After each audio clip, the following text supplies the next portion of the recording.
আমরা চাই বাংলাদেশকে এমন এক রাষ্ট্র গঠন করতে যেখানে হাসবো সবাই সম্মিলিতভাবে একই সাথে হাসবো, কাঁদবো সবাই একই সাথে কাঁদবো, খাবো সবাই একই সাথে খাবো, আমরা ভালো থাকবো সবাই একই সাথে ভালো থাকবো।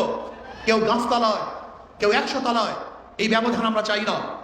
কেউ হাজারো বস্ত্র পরিধান করবে আর কেউ বস্ত্রহীন থাকবে, এই সমাজ আমরা চাই না।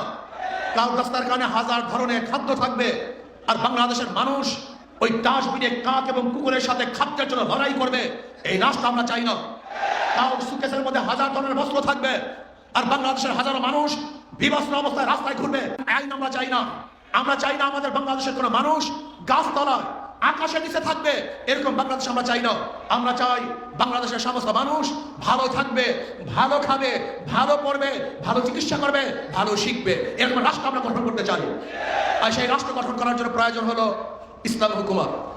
ইসলামের হুকুমতের বাইরে আসলে কেউ কাউকে মর্যাদা দিতে পারে না।